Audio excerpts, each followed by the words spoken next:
అహంకారంతో కొట్టుకొని మీరు ఈ పరిస్థితికి వచ్చారు. ఇది ఈ వ్యక్తి మీదే కాదు, గత గాలివీడు మండలం సంబంధించి గతంలో కూడా ఏంటా మీరు ఎప్పుడు ఏ స్లోగన్ ఇవ్వాలో మీకు తెలియదు. దగ్గరండి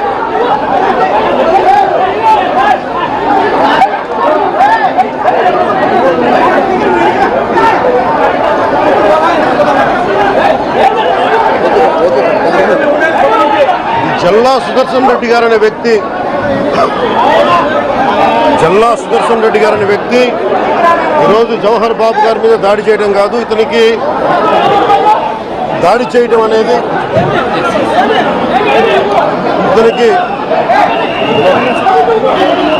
దాడి చేయడం అనేది కొత్త కాదు.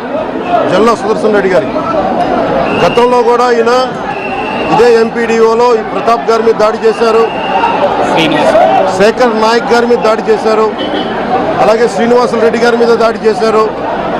ఇది వీళ్ళ రాజ్యాలు అనుకుంటా ఉన్నారు. ఇష్టానికి మేము చేసుకోవచ్చు. జవహర్ బాబు గారు కూడా చెప్పింది ఏంటంటే మూడు తాళాలు అడిగారు, మీ అమ్మగారికి ఇస్తాం, అది ఆవిడ మండల పరిషత్తు ఆవిడకి పదవి ఉంది కాబట్టి వాళ్ళ పిల్లలకి ఇవ్వమంటే ఎందుకు ఇవ్వం అని చెప్పి వాళ్ళ మనుషులు దాడి చేసి అమానుషంగా కొట్టారు.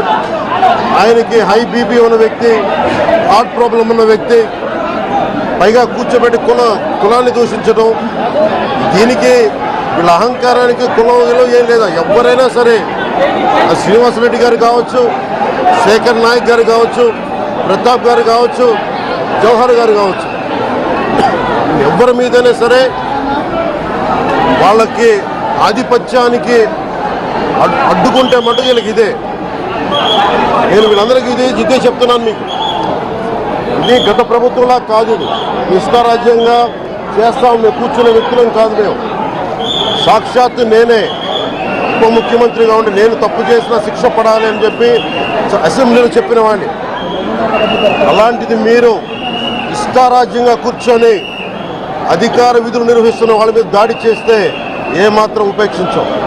ఎస్పీ గారికి చెప్పాం, కలెక్టర్ గారు దృష్టికి తీసుకొచ్చాం. కలెక్టర్ గారు కూడా ఇదే చెప్పారు.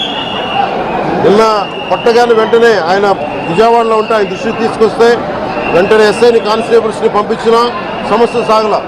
అదనపు బలగాలతో సిఐతో వెళ్తే తప్ప పరిస్థితి కంట్రోల్లోకి రాలా.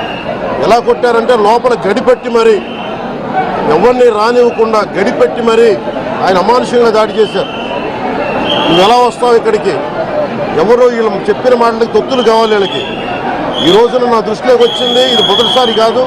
గతంలో ప్రతాప్ గారి మీద దాడి చేశారు, శేఖర్ నాయక్ గారి మీద దాడి చేశారు, శ్రీనివాసులు రెడ్డి గారి మీద దాడి చేశారు.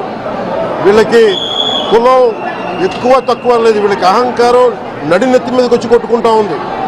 అహంకారం తీస్తాం, తోలు తీసి కింద కూర్చోబెడతాం. మీకు ఒళ్ళు ఒక్కొక్కళ్ళకి మీకు ఎక్కడెక్కడ ఉన్నో తెలియట్లా. మీకు అహంకారాలు పెరిగిపోయినాయి. మీకు ఆధిపత్యపు అహంకారంతో అధికారుల మీద దాడి చేస్తే మిమ్మల్ని ఎలా తీసుకెళ్లాలో, ఎలాంటి శిక్ష పడాలో మీకు ఖచ్చితంగా చేసి పెడతాం. మీకు ఇష్టారాజ్యంగా చేయకండి. అహంకారంతో నడినెత్తి మీద కళ్ళు నెత్తికెక్కాయి. మీకు ఈ ప్రభుత్వం చాలా త్రికరణ శుద్ధిగా అందరం కూర్చొని మేము కలిసికట్టుగా ఉన్నాం. ఇక్కడ ఇది కూటమి ప్రభుత్వం, ఇది వైసీపీ ప్రభుత్వం కాదు. ఇది ఇష్టారాజ్యంగా మీరు చేస్తారంటే కామ్గా కూర్చునే ప్రభుత్వం కాదు. మీకు ఎలా చేస్తే, ఎలా నియంత్రిస్తే మీకు కిందకు వస్తారో మేము చేస్తాం. మీరు గాల్లో విహరిస్తూ ఉన్నారు. 11 సీట్లు వచ్చిన ఇంకా గాల్లో విహరిస్తున్నారు. మొత్తం మీకు ఎలా కిందకి దించాలో మాకు బాగా తెలుసు, చేసి చూపిస్తాం. ఇదే కాదు.